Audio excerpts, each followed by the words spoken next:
जी अस्सलाम वालेकुम। उम्मीद है कि आप सब लोग खैरियत से होंगे। पाकिस्तान तहरीक इंसाफ के रहनुमा तैमूर सलीम झगड़ा साहब हमारे साथ मौजूद हैं। मेरे ख्याल में हालिया तारीख में या शायद दुनिया की तारीख में ये वाहिद सियासतदान होंगे जिनके ऊपर अपनी ही जमात की जानिब से काफी संगीन किस्म के इल्जामात लगाए जा रहे हैं इनके खिलाफ। इनकी अपनी जमात इस वक्त कोई तहकीकात वगैरह भी कर रही है। वज़ीर आला खैबर पख्तूनख्वा भी कुछ जगहों पे इंटरव्यू देते हुए इनके हवाले से कुछ बातें उन्होंने की हैं। तो कोशिश करेंगे कि आज तैमूर सलीम झगड़ा साहब से इन सारी चीजों के ऊपर पूछा जाए और उनका वर्जन भी लिया जाए। झगड़ा साहब बहुत बहुत शुक्रिया sir, thank you so much हमें ज्वाइन करने के लिए। थैंक यू आतिफ साहब। और आई एम श्योर कि अपनी जमात में तो लोगों की तहकीकात हुई होगी, इस तरह की कम हुई होगी। वही ना मैं आपसे जो पूछना चाह रहा हूं कि हमारे पास जो आखिरी खबर आई वो ये थी अडयाला से कि तैमूर सलीम झगड़ा को इमरान खान साहब ने कहा है कि काबीना में शामिल करो, और वो आप काबीना में तो शामिल हुए नहीं। लेकिन उसके बाद से अली अमीन साहब ने कुछ इंटरव्यूज दिए, बल्कि मैंने खुद उनसे ये क्वेश्चन किया कि तैमूर सलीम झगड़ा साहब को क्यों नहीं अभी तक काबीना में शामिल किया गया। उन्होंने जो चीजें आपकी वजारत खजाना के हवाले से शेयर की वो तो बड़ी ट्रबलसम किस्म की चीजें हैं। जो इस किस्म की आपकी कारकर्दगी रही है उस कारकर्दगी को सामने रखते हुए तो फिर आपको काबीना में शामिल करना तो नहीं बनता कि आप ऑलमोस्ट डिफॉल्ट हो चुके थे, पेंशन फंड से आपने पैसा निकाला, वजीर सेहत भी आप थे, वजीर खजाना भी आप थे, सेहत के भी वहां पे मसाइल थे।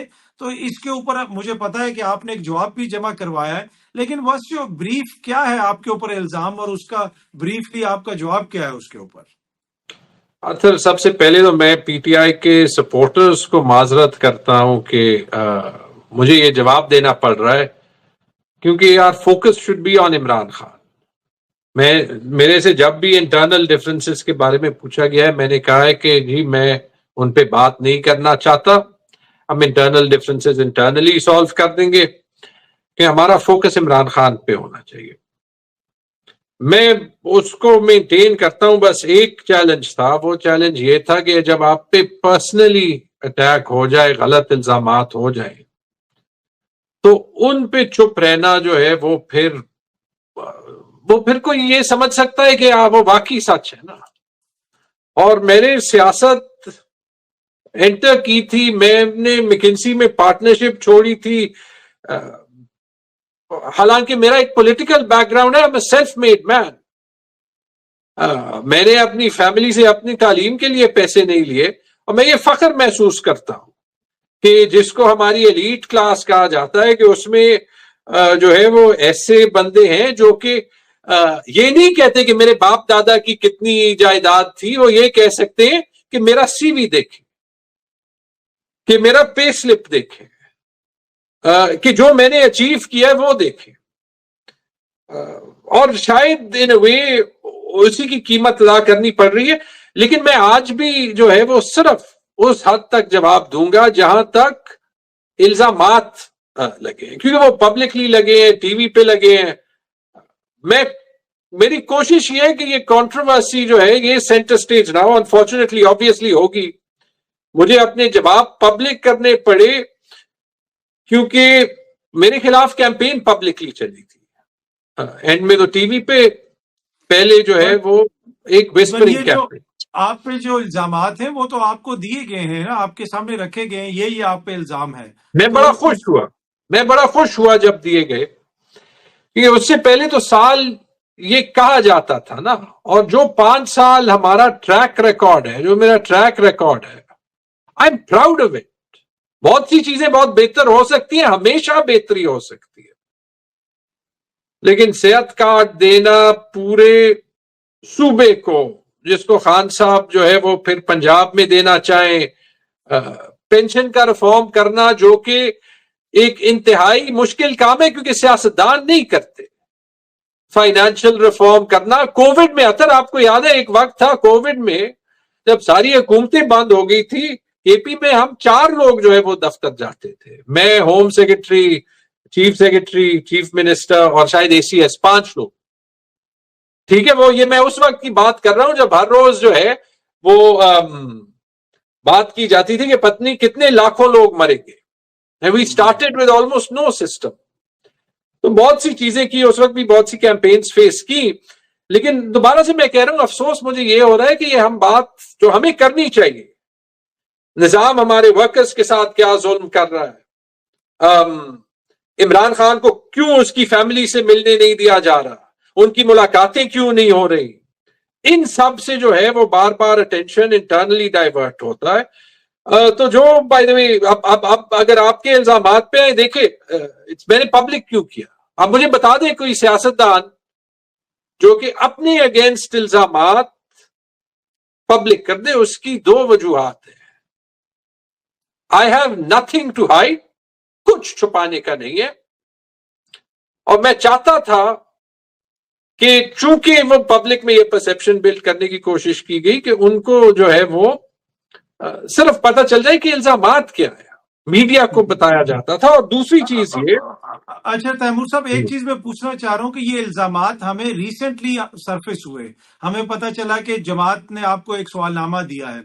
जब खान साहब ने आपका नाम लिया काबीना के लिए, क्या उससे पहले कभी भी जमात की जानिब से, एहतसाब कमेटी की जानिब से, वज़ीर आला की जानिब से किसी ने आपसे पूछा कि आपकी पिछली परफॉर्मेंस ठीक नहीं थी और आप पे इस किस्म के इल्जामात हैं? नहीं, और मैं सोच के इसलिए कह रहा हूं कि मैं इससे ज्यादा अभी कहना नहीं चाहता। किसी ने नहीं पूछा। अगेन, अगर कोई सवाल था, बड़ा सिंपल है, आप ये सवाल देख लेना, इसमें मेरे पे तो डायरेक्टली कोई इल्जाम नहीं है। ठीक है, कराची में जो है वो यूएन के कोई कॉन्ट्रासेप्टिव्स थे, वो वहां पे क्यों जो है वो पड़े, भाई मैं कोई स्टोरमैन तो नहीं हूं। आपका जो है वो थ्रो फॉरवर्ड जो है वो ज्यादा क्यों था यार? थ्रो फॉरवर्ड तो चीफ मिनिस्टर संभालता है, फाइनेंस मिनिस्टर संभालता ही नहीं है। ठीक है, आपके वक्त में 2020 और 22 में पोलियो के केसेस ज्यादा क्यों थे? लिखा है, मैंने कहा कि यार 2020 में 20 केसेस थे लेकिन 2019 में 92 थे। तो क्या ये इल्जाम मेरे पे लगाया जा रहा है कि मैंने 92 से 20 को क्यों किए? और फिर जो है वो 2021 में तो 0 थे, वो नहीं लिखा था मेरे ख्याल में। ये इल्जाम सर उसमें ये भी है कि सूबा डिफॉल्ट होने के करीब था या बार बार डिफॉल्ट हुआ और अभी सरप्लस में है। अली अमीन साहब के पास सूबा सरप्लस में, जब आप वजीर खजाना थे तो तनख्वाहें देने के पैसे नहीं थे, ये भी बात होती है। 2-3 इल्जामात पब्लिकली लगे, उसमें एक शेर अफजल मरवत साहब ने कहा कि हयाताबाद में कोई घर है मेरा। हयाताबाद में घर का तो ये देखें, ऐसे मेरी आखिरी पे स्लिप अगर आप चाहते हैं मैं आपको बाद में भेज दूंगा, 2017 में $6 लाख की थी।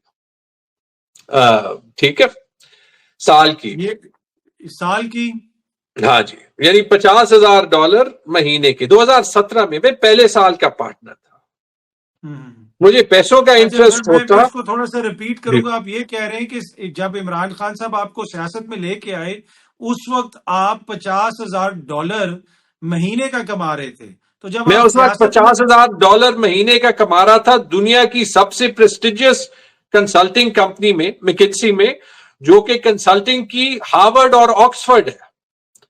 और अगर वहां मैं पार्टनर रहता, यानी मैं वहां मुलाजिम भी नहीं था, मैं पार्टनर बन चुका था, फर्म का हिस्सेदार बन चुका था, और आज मैं होता तो 6 लाख नहीं, कम से कम $20 लाख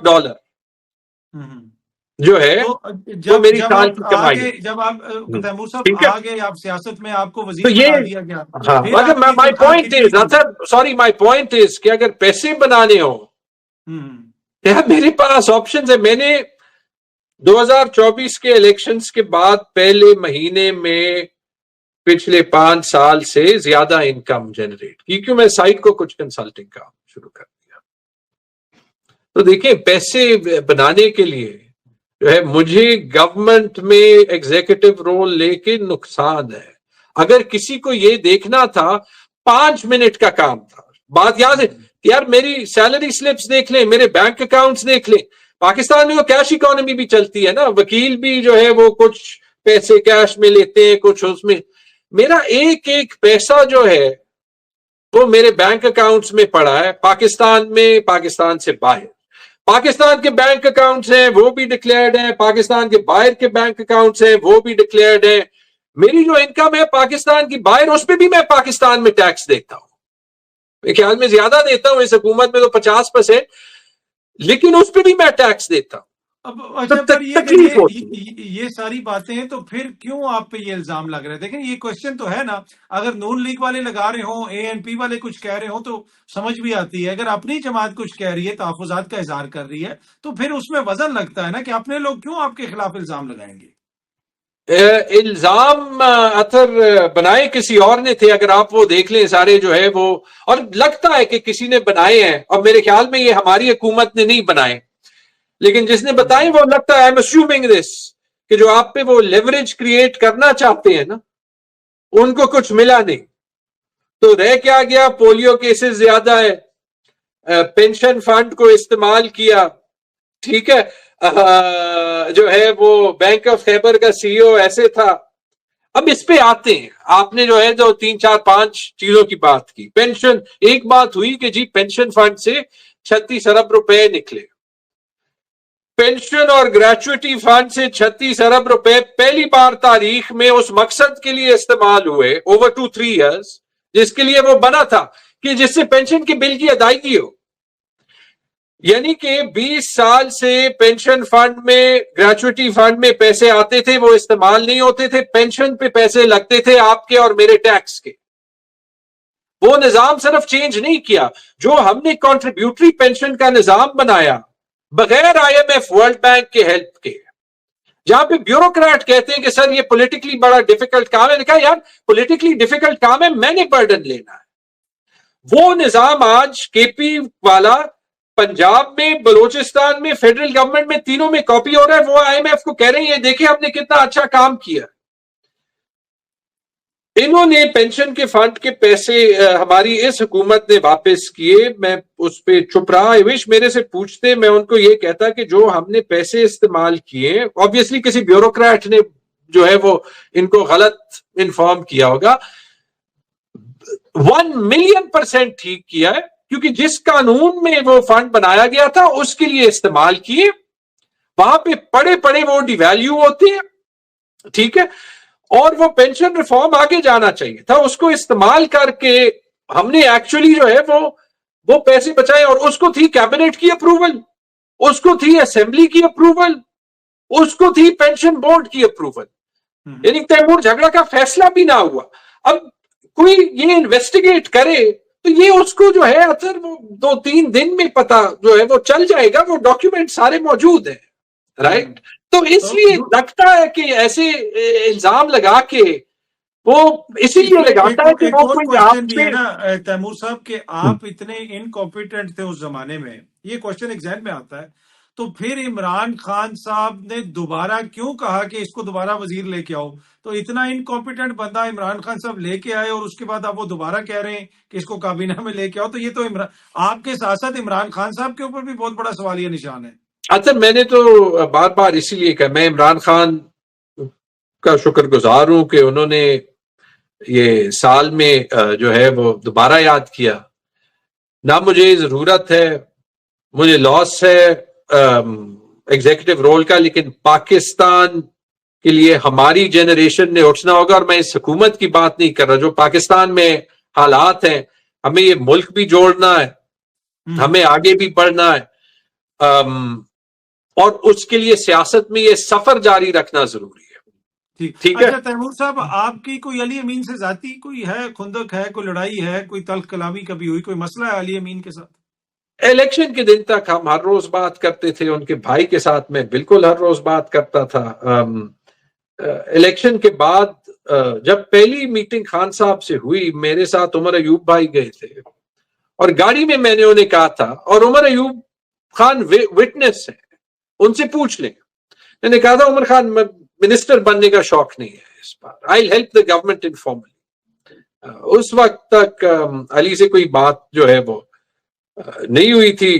उमर खान अंदर गए, वहां खान साहब ने साइड पे बुलाया और कहा कि आपको फाइनेंस मिनिस्टर होना चाहिए। उमर को फिर कहा, और आई एम ग्रेटफुल कि मैं फिर नहीं बना। लेकिन उसके बाद मुझे अच्छा सॉरी, आपने सवाल पूछा, उसके बाद मुझे अंदाजा हुआ कि चीफ मिनिस्टर साहब मुझे नहीं चाहते थे कैबिनेट में, और उसके बाद मैंने अपने आप को चीफ मिनिस्टर हाउस से दूर रखा है। जहां तक इसकी बात है, ऑब्वियसली अभी तो कोई जो है वो ये नहीं कह सकता ना कि हमारे ताल्लुकात ठीक है या ठीक नहीं। मैं अपनी तरफ से बात मुनासिब ही करने की कोशिश करूंगा, लेकिन इलेक्शन के दिन तक बिल्कुल ठीक थे। जब मुझे पता चला कि उनकी ख्वाहिश नहीं है, तो वो, अब मैं ट्रेडिशनल सियासतदान हूं नहीं, मैंने फिर उनके साथ जो है कोई अच्छा, कोई जब रिश्ता इलेक्शंस रखा। में टिकट दिए जा रहे थे, कुछ लोगों को खैबर पख्तूनख्वा में टिकट नहीं दिए गए। अब अली अमीन साहब ने एक और इंटरव्यू के अंदर कहा है कि ये लोग जो हैं, इनके हवाले से इमरान खान साहब ने कहा था कि अगर इनको टिकट दोगे, ये असेंबली में आके साजिशें करेंगे। उसमें असद उमर साहब का नाम लिया गया, आतिफ खान साहब का, शहराम असद तराकई कैसर। साहब का, असद कैसर साहब का।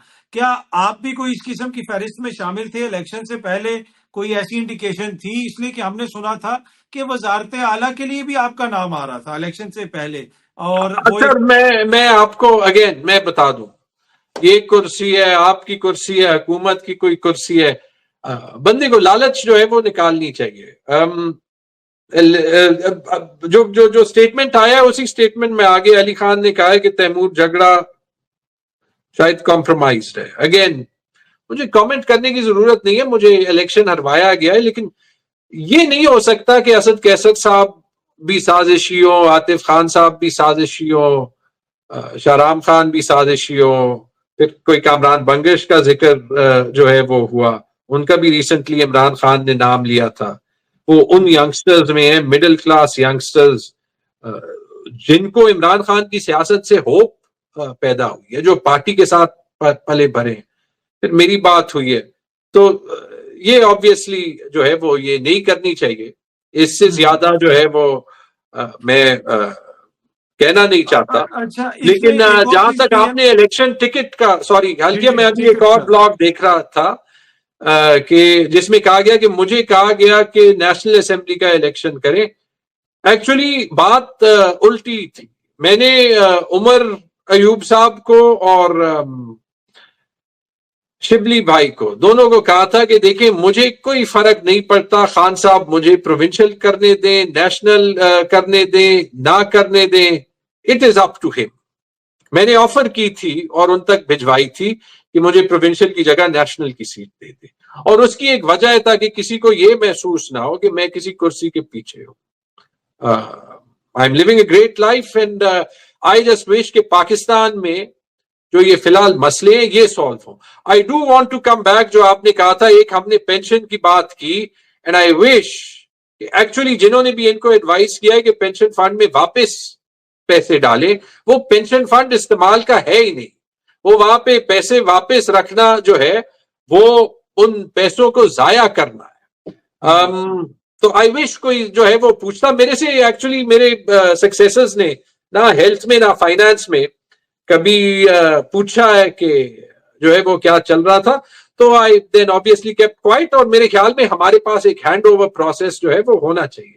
But I obviously wish, Taimur Saleem Jhagra साहब, मैं थोड़ा सा आपने मेरे से कर्जों का भी पूछा था। I do want to cover a few questions, कर्जों का क्योंकि भी था, बार और बार दूसरा जो सूबे की डिफॉल्ट होने की बात भी होती है, इस वक्त जी, सूबा जो है वो सरप्लस में है। दो बातें थी। एक ये कि कोई बहुत ज्यादा कर्जा चढ़ है। अगेन आई थिंक क्लियरली कि कोई अंदर से कोई लोग हैं जो कि गलत फीड कर रहे हैं, यही मान लेते हैं। एक बार पहली प्रेस कॉन्फ्रेंस में सीएम साहब ने कहा कि सूबे पे 1000 अरब का कर्जा चढ़ा है। मुझे मीडिया के फोन आने लगे लोकल के, सर ये तो हमें भी पता है कि ठीक नहीं है। मैं चुप रहा अगेन, क्योंकि ये बहस जो है वो मैं शुरू नहीं करना चाहता था उस वक्त। मेरे ख्याल में, अच्छा, जब हमारी फेडरल गवर्नमेंट गई, हमारे ऊपर कर्जा 300 अरब था, और वो तब भी और आज भी as a percentage of the budget हमारा कर्जा सिंध और पंजाब से कम है। तो ये जो प्रोपेगेंडा, ये प्रोपेगेंडा हमारे मुखालिफिन का ही हो सकता है। अच्छा, तो उस वक्त 300 अरब था। फिर आपको पता है कि वो डॉलर का रेट जो है वो 180 से 300 तक गया।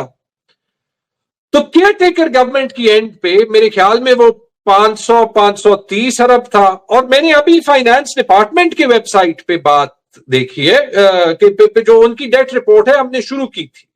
हम बहुत ट्रांसपेरेंसी लाए थे फाइनेंस डिपार्टमेंट के काम पे। तो 30 जून 2024 को शायद कर्जा कोई 650 अरब था। मैं आपको बॉल पार्क फिगर्स दे रहा हूं। और उस दिन अच्छा। किसी ने चीफ मिनिस्टर साहब को कहा, आपके प्रोग्राम पे शायद उन्होंने कहा कि 762 अरब का कर्जा, मुझे फिगर याद है, जो है वो सूबे को दिया गया है। अब 30 जून 2024 को भी जब 762 से 112 अरब कम था, तो ये तो नहीं हो सकता कि मैंने दिया या मैं उसका जिम्मेदार हूं। तो ये बातें जो है वो थोड़ी सी हर्ट करती हैं। मैं आप अच्छा, कह दूं, इसमें और इसमें अक्सर आज इनके जी अपने जी फाइनेंस मिनिस्टर के बार बार बयानात है मुजम्मिल कि मेरा बड़ा अच्छा दोस्त है कि ये कर्जे पे प्रोपेगेंडा गलत हुआ है, ठीक है। और तो आई थिंक वो, अच्छा एक और मजे की बात, कर्जे जो है वो डेवलपमेंट प्रोजेक्ट्स के लिए चलते हैं। डेवलपमेंट प्रोजेक्ट्स जो है वो प्लानिंग डिपार्टमेंट के पास होते हैं। प्लानिंग डिपार्टमेंट का जो उस वक्त एसीएस था, इंतहाई काबिल अफसर है, वो अभी चीफ सेक्रेटरी है। तो मेरे ऊपर इल्जाम कैसे जो है वो आया, अगर आप कह भी रहे हैं ना, तो इस टाइप की तकरीबन सारे जो है वो इल्जाम लगाए हैं, जो कि इफ यू एक्चुअली नो, आपको पता चलता है कि यार ये तो इसका काम ही नहीं है, या ये बात झूठ है। जैसे मैं आपको पोलियो के केसेस का कहा कि 2020 के केसेस लिखे, 2022 के केसेस लिखे, 21 के 22 गायब हो गए। बिल्कुल। अच्छा, उस वक्त तो वैसे पोलियो का एक फोकल पर्सन भी था तहरीके इंसाफ का, वो एक अलग चल रहा था सारा मामला, लेकिन जो नहीं, मैं उसके बाद आया था सर। मुझे अच्छा। हेल्थ मिनिस्ट्री दी गई थी कोविड से एक हफ्ता पहले, और मैंने चीफ मिनिस्टर को कहा था कि मैं एक शर्त पे ये ले रहा हूं कि ये कोई नई बीमारी सुनाई आ रही है कि अगर ये साथ आएगी तो हम करेंगे क्या, ठीक है। अतर 5 साल सिविल सेक्रेटेरिएट से जाके पूछ लें, मेरी गाड़ी आखिरी गाड़ी होती थी 5 बजे, सिविल सेक्रेटेरिएट खाली हो जाता था अफसरों से, जैसे कोई पाकिस्तान का मसला नहीं है। 9 बजे, 10 बजे, 11 बजे, 12 बजे, रात के 1 बजे, 2 बजे एक गाड़ी जाती थी वहां से तैमूर झगड़ा की। प्लीज गो एंड आस्क, ठीक है। गो एंड आस्क के सबसे ज्यादा रिफॉर्म फाइनेंस में कब आया है, गो एंड आस्क के हेल्थ में काम क्या हुआ है। देखिए, सेहत कार्ड सबसे बड़ी अचीवमेंट थी जब हमने सेहत कार्ड, और सेहत कार्ड में मैं शाहराम खान को सबसे पहले, जो मेरे प्रीडिसेसर थे पिछले गवर्नमेंट में, उनकी मैं तारीफ करना चाहूंगा। उन्होंने ये प्रोग्राम शुरू किया था, और जब गवर्नमेंट चेंज हुई तो उनका प्लान था कि 50% लोगों को देंगे, उस वक्त तक वो था 25% लोगों के लिए। मैंने मेरे पास हेल्थ मिनिस्ट्री भी नहीं थी, मुझे जो है वो एक मीटिंग में मैं बुलाया गया बजट के, और हेल्थ डिपार्टमेंट 15 अरब रुपए मांग रही थी कि सेहत कार्ड का एक नया सर्वे करें कि वो लोग जो है वो बीच में ठीक करें। मैंने हिसाब लगाया कि 15 अरब में तो सारी पॉपुलेशन कवर होती थी, और बार बार देखा था कि हर रोज गांव में लोग आते थे कि इसका कितना इंपैक्ट था उनको इलाज। कहना जी पाकिस्तान में कोई अमीर नहीं होता, ये अगर हम 15 अरब सर्वे के लिए दे रहे हैं, हम सेहत कार्ड इससे यूनिवर्सल क्यों नहीं करते। वहां पे गवाह है इस मीटिंग के, अभी भी सेहत कार्ड का जो हेड है वही है जो हम मेरे वक्त में था, उससे पूछ ले। उसके बाद 1 साल हमने काम किया, यूज माई एक्सपर्टीज, जो मैकिंसी में केपी की तारीख का सबसे बड़ा कॉन्ट्रैक्ट था, 20, 25, 30 अरब रुपए साल का, एक उंगली नहीं उठी। और जब पहली बार स्टेट लाइफ को कहा, उन्होंने कहा ये काम नामुमकिन है, ये हो नहीं सकता। उसके बाद 3 साल चला, 3 साल वो सेहत कार्ड जो है उस पर हमने हर साल ऑडिट भी किया, एक नया प्लान है, उसको किसने ऑपोजिशन ने बार बार मलाइन करने की कोशिश की। उसमें छोटे मसले होते हैं, हर प्रोग्राम में होते हैं, बट ये क्रेडिट देने के बजाय कि क्योंकि वो क्वेश्चनियर ये भी कह रहा था कि हम आपकी परफॉर्मेंस देख रहे हैं, ये क्रेडिट देने के बजाय कि जी आपने ये सेहत कार्ड किया कैसे, उसका सारा फ्रेमवर्क हमने जो है वो डिजाइन किया था। कम बात ये जरूर सुन लें, ये इंटरेस्टिंग है, लेकिन ट्रांसपेरेंसी के लिए हमने इमीडिएटली एक कॉन्ट्रैक्ट जो है वो साइन किया थर्ड पार्टी से, जिसने हर साल उसका ऑडिट किया है। और उसके ऊपर मुझे एक दिन आगा खान यूनिवर्सिटी के वाइस चांसलर ने कहा कि यार ये आपने किया क्या है, हम ये देखना चाहते हैं। मैंने कहा सारा डेटा सब कुछ आपके सामने, आगा खान यूनिवर्सिटी की इंडिपेंडेंट ऑडिट रिपोर्ट है, ये सब जो है वो उसकी तारीफ कर रहे हैं। अच्छा, इंटरेस्टिंग बात, और मुझे अफसोस हुआ ये सवालनामे के बाद ही मैंने देखा, हमारी हुकूमत के बाद वो सेहत कार्ड का ऑडिट खत्म हुआ है। इल्जाम मेरे पे ये लगाया है कि सेहत कार्ड को आपने जो है वो इम्प्रूव नहीं किया, रादर देन कि ये जो है, और ठीक है। हमने उसमें ये भी कंटिन्यूअसली देखा कि जो इश्यूज थे लाइक हॉस्पिटल सिलेक्शन, पहले तो वो मेरा होता नहीं है, स्टेट लाइफ करता है, ठीक है। लेकिन जब कंप्लेंट्स आई हमने 42 अस्पतालों को निकाला।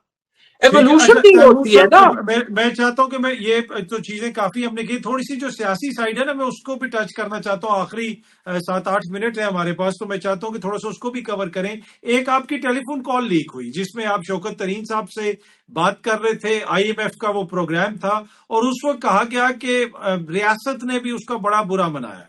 और फिर आपने जो इलेक्शन लड़ा उस वक्त भी यही तासुर था कि शायद उस वक्त की जो निगरान हुकूमत थी वो आपसे खुश नहीं है, आप फॉर्म 45 लेके फिरते रहे, लेकिन वो मामला भी आगे नहीं चला। तो क्या फिर दूसरी तरफ से आपकी जमात के अंदर से कहा जा रहा है कि आप कॉम्प्रोमाइज्ड हैं? तो असल इशू है कि आपका मसला क्या है? या आप कॉम्प्रोमाइज्ड हैं या आप एंटी हुकूमत हैं? क्या मसला, आप किधर, किस कैंप में आप कहां खड़े होते हैं? देखिए, पहले बात हुई करप्शन की। वो करप्शन की बात तो पहले भी होती थी। जब मुझे खान साहब ने हेल्थ मिनिस्ट्री दी थी तो मैंने उन्हें कहा था कि खान साहब मैं करूंगा काम हेल्थ में। मेरे वालिद साहब भी हेल्थ सेक्रेटरी रह चुके हैं, मैंने उनको देखा था। ये आज से 30 साल पहले की बात है, ठीक है। मैंने खान साहब को कहा था मैं करूंगा काम, हेल्थ में लगते हैं इल्जामात, खान साहब either don't give me this ministry और इफ आई वर्क तो फिर इल्जामात को प्लीज बर्दाश्त करें, क्योंकि हेल्थ में लोग होते हैं ना, उनकी इंटरेस्ट हर्ट होते हैं जब आप उसको ठीक करते हैं। तो वही हुआ। और इमरान खान ने 2-3 बार ड्यूरिंग दैट टेन्योर पूछा, और मैंने उनको याद दिलाया, खान साहब मैंने आपको कहा था and please take both ministries from me any time. Anyway, तो ये पहली बात है। ये जो बात आपने की खत की, through out my time in government, क्योंकि लोगों ने कहा उस दिन, आई थिंक आपके प्रोग्राम पे ऑनरेबल चीफ मिनिस्टर साहब ने कहा था कि इनकी तो अपनी हुकूमत थी। आपको पता है कि मैं अपनी हुकूमत में कितनी बार लड़ा हूं केपी के राइट्स के लिए? ब्यूरोक्रेसी तो वही होती है ना। हमारा मुल्क तो वैसे ही बना है। 2019 में मैंने ईद का दिन, क्योंकि पेशावर में ईद एक दिन पहले हो जाती है, बनी गाला में गुजारा, क्योंकि फाटा का बजट ठीक नहीं था। और वहां पे खान साहब को बताने की कोशिश की कि जो असद उमर साहब दे रहे हैं या जो बजट है ये हो नहीं सकता। मैंने कोई 8-10 खत अपने हुकूमत में लिखे थे, हमाद अजहर को लिखे थे, फेडरल फाइनेंस शौकत तरीन को लिखे थे, हफीज शेख को लिखे थे कि ये चीजें अनएक्सेप्टेबल है। बिजली के निजाम पे उस पे, ठीक है, बड़ी मुश्किल से हाथ मिलता था क्योंकि हमारा सिस्टम बना हुआ ऐसे। वो IMF का खत हुआ, IMF के खत में मैंने क्या लिखा था? IMF के खत में मैंने लिखा था कि जो सूबे के हकूक हैं वो हमारी डील का हिस्सा है।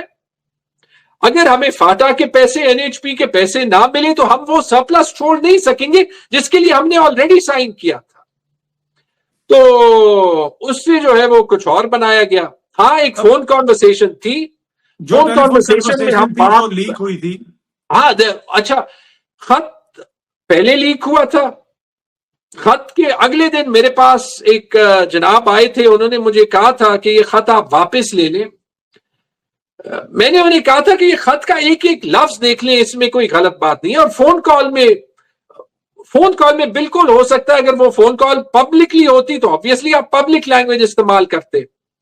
फोन कॉल एक प्राइवेट फोन कॉल थी, पर उस फोन कॉल के बाद मैं अपने ऑफिस गया एंड आई डिसाइडेड कि मैं IMF को कोई खत जो है वो नहीं लिखूंगा, लेकिन जो मेरा राइट है कि मैं वफाकी फाइनेंस मिनिस्टर को खत लिखूं अपने सूबे के हक के लिए, वो मैंने 10 बार पहले भी किया था, वो मैं दोबारा भी करूंगा। और आपने देखा एक जर्नलिस्ट ने ये बात की, मैंने उनको सू किया कि कोई साबित कर दे कि मैंने IMF को खत लिखा है।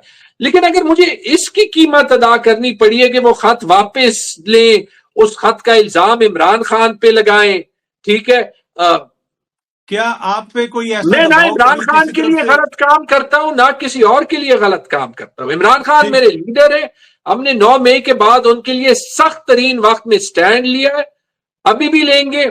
पाकिस्तान के लिए भी, हम पाकिस्तानी भी हैं, पाकिस्तान के लिए भी लेंगे। लेकिन अच्छा, ये बात गलत, ये जो टेलीफोन कॉल लीक हुई थी और ये जो खत वाला मामला, उससे तासुर ये मिलता है कि फिर शायद आप निजाम के लिए काबिल कबूल नहीं रहे, इसी वजह से आपको इलेक्शन में भी हराया गया या मुबैना तौर पे हराया गया। अब क्या कभी आपको ये कोई हिंट कहीं से मिली, कहीं से कोई इस तरह की मैसेजिंग हुई कि आप काबिल कबूल नहीं है? क्या फर्क पड़ता है? एक बात बताऊं, I love our country, I love our state. मैं वहां पे ही रहता हूं। मैं कुछ दिनों के लिए बाहर आया हूं काम के लिए, because I am a professional. इंशाल्लाह अभी कुछ दिन में मैं वापस आ जाऊंगा। लेकिन एक चीज जरूरी है, अगर हम रिमोट कंट्रोल या किराए के सियासतदान चाहते हैं, राइट, कि उनका अपना दिमाग ना हो, तो फिर हमें रिमोट कंट्रोल और किराए के ही सियासतदान मिलेंगे। फिर हम ये गिला कैसे कर सकते हैं अतर के ये मुल्क सियासतदान ठीक नहीं करते, क्योंकि आप सियासतदान को मैसेज ही ये भेज रहे हैं कि आप अपनी मर्जी कर नहीं सकते, आपने वही करना है जो हम चाहते हैं। मैं I am not a hawk. ठीक है, मुझे अभी एक जेआईटी के लिए कॉल किया गया था, मैं ये कुछ दिन नहीं जा सका ऑब्वियसली, क्योंकि मैं बाहर हूं। मैंने हर बार जब मेरे घर जो है वो लेटर आया, मैंने ईमेल की इस्लामाबाद आईजी को कि जी मैं बाहर हूं, मैं जैसे आ जाता हूं मैं आपके पास आ जाता हूं। I am not a hawk but I am a principled person. और जब तक इस मुल्क में असूली आदमी के लिए सियासत में जगह नहीं होगी, और ये जो सारा मलबा देख रहे हैं, ये किस लिए बनाया गया? मेरे से पोलियो के केसेस का क्यों पूछा जा रहा है? इसलिए पूछा जा रहा है कि कोई करप्शन है नहीं कि उस पर जो है वो लेवरेज की जाए। यही बन सकता था कि पेंशन फंड पेंशन पे क्यों इस्तेमाल किया, पोलियो केसेस कम क्यों किए, ये भी पूछा गया है। अच्छा, कि आपका पीएस अफगानी है, वही मेरा एक सपोर्टर है, पीटीआई का एक मेरे से ज्यादा सीनियर वर्कर है। ये अफगानी पॉलिसी के अगेंस्ट तो हम वैसे भी खिलाफ हैं। वो मतलब चले, अगर मेरा पीएस अफगानी है, जो कि वो नहीं है, ठीक है, तो जो मेरे से इलेक्शन जीता है उस पर भी ये इल्जाम है कि वो अफगानी है और वो किसी और का बंदा है, तो हमारी हुकूमत उसको क्यों नहीं इन्वेस्टिगेट करती? राइट। मैं ये कह, मुझे अफसोस हुआ वो 24 सवाल देख के, और मुझे पता था कि वो सवाल हमारी हुकूमत ने बनाए नहीं। And it doesn't matter. देखिए, मैं चाहता हूं कि हमारी हुकूमत सक्सेसफुल हो। आप नहीं, पर तैमूर साहब आप बड़ा कैजुअली कह देते हैं हमारी हुकूमत में बनाए नहीं, पर आपकी हुकूमत ऑन कर रही है। वो अब जो है डंके की चोट पे कह रही है कि हमने इसको भेजे हैं ये सवाल, तो फिर तो वो तो ऑन कर रहे हैं। तो नहीं, मैंने कहा बना ही नहीं है, भेजे तो है। और जो मैंने अब मैं थोड़े से अपने सुनने वालों के लिए आसान करूंगा, वैसे तो बड़े इंटेलिजेंट लोग हैं। आप ये कह रहे हैं कि किसी ने अली अमीन को भेजे हैं और उन्होंने आगे से आपको भेज दिए? नहीं, मैं ये कह रहा हूं कि अगर आप देख लें, देखें आप जो सवाल, आप जो अल्फाज इस्तेमाल कर रहे हैं, मैं ये कह रहा हूं कि ये सारे बने जो है वो इंटरिम गवर्नमेंट के वक्त में थे। ठीक है। और उसी वक्त बने थे जब हर पीटीआई लीडर पे फाइल बनानी थी। और अल्लाह का लाख लाख शुक्र। अच्छा, मुझे एक हमारे सीनियर वकील ने कहा, जो पार्टी में बड़े सीनियर हैं, जिनको कहा गया था कि बड़े सीरियस इल्जामात हैं, जब उन्होंने ये देखा तो उन्होंने मुझे कहा कि ये तो मुझे वो मोहम्मद अली और जॉर्ज फोरमैन का मैच याद कराता है, जहां पे मोहम्मद अली ने जॉर्ज फोरमैन को कहा था, is this all you got George, कि बस तुम इतना सख्त मुक्का ही दे सकते हो। तो वो अल्लाह का लाख लाख शुक्र है, जैसे मैंने कहा अतर के। ठीक है। अच्छा तैमूर साहब, खान साहब से आखिरी मुलाकात कब हुई आपकी? जुलाई में हुई थी, और जब खान साहब ने अभी याद किया था तो मैं 5 हफ्ते गया था, उसमें 1 हफ्ते भी मुलाकात नहीं हो सकी। लेकिन सिवाय वो एक मीटिंग जिसमें जुनेद खान और आतिफ खान कोर्ट में गए थे, मेरे ख्याल में सितंबर अक्टूबर से जो है वो मुलाकातें बंद है।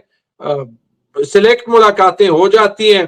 आज भी मेरे ख्याल में उमर अयूब खान और शिबली फराज और इन लोगों को नहीं मिलने दिया गया। कल आजम स्वाति साहब को मिलने दिया गया था, नहीं मिलने दिया गया, और सलमान राजा को नहीं मिलने दिए गया जी। तो ये क्या वजह है कि कुछ लोगों की मुलाकात हो जाती है, कुछ लोगों की मुलाकात नहीं होती? इसके पीछे क्या है? मुझे क्या पता था? मैं तो नहीं डिसाइड कर सकता। मुझे क्या पता। मैं तो यही कह रहा हूं कि हमारी फोकस इन चीजों पे होनी चाहिए कि ये हुकूमत कहती है कि जी ये कानून फॉलो कर रही है, जमहूरियत है। आप एक जेल मैनुअल नहीं फॉलो कर सकते, आप आइन क्या फॉलो करेंगे? फोकस और इस पे आपके रखें ना, फोकस यास्मीन राशिद पे रखें, फोकस इमरान खान की डिटेंशन पे रखें। आप अगर इमरान खान को उनकी फैमिली से नहीं मिलवा सकते, आप इमरान खान को ईद की नमाज नहीं पढ़ा सकते, फोकस इस पे रखें। और ये मुझे अफसोस होता है, मैं दोबारा तैमूर से साहब माजरत करता हूं अपने सपोर्टर्स को कि ये मुझे अपनी वजाहत देनी पड़ रही है, ठीक है, लेकिन आई एम सॉरी, अपनी इज्जत पर पे जो है तैमूर साहब वो कोई कॉम्प्रोमाइज नहीं कर सकता। विद ऑल ड्यू रिस्पेक्ट, ये फोकस तो नून लीग ने या किसी सहाफी ने तो नहीं रखना, ये फोकस तो आपकी जमात ने रखना है। ईद वाले दिन खान साहब की किसी से मुलाकात नहीं हो सकी, जब मुलाकात हुई तो बाहर आके बताया गया कि जी मानसेरा का ज़िलाई सदर इमरान खान ने कहा तब्दील कर दो। मतलब पूरी कौम इंतजार कर रही थी कि बाहर आके कोई खान साहब का कोई नेशनल लेवल का मैसेज आएगा। But what we hear is petty arguments and petty इल्जामात एक दूसरे पे। तो ये आप मुखालफीन पे या मीडिया पे तो ब्लेम नहीं कर सकते, जमात के अंदर से ही सब कुछ होता है ये। इसका मैं आपको क्या जवाब दूंगा? मतलब मैं क्या दूं? मैं ये बस कह सकता हूं कि इलेक्शन से पहले when we were in hiding, हम सबको पता था कि हमारे साथ जो हो रहा है पाकिस्तान की तारीख में किसी मेन स्ट्रीम जमात के साथ नहीं हुआ। हमारी यूनिटी ने हमें बचाया। और अगर हम अपने इख्तलाफात होते हुए, इंसान के इख्तलाफ होते हैं, वो कभी खत्म नहीं होते। अगर हम एज अ टीम काम करना दोबारा शुरू कर लें तो 3-6 महीने भी नहीं लगेंगे। And I hope that our office bearers both in government as well as in the party realize that. ठीक, आपका सवाल जो आपने पूछा वो बनता है। तैमूर सलीम झगड़ा साहब, वेरी काइंड, बहुत बहुत शुक्रिया, थैंक यू सो मच हमें टाइम देने के लिए।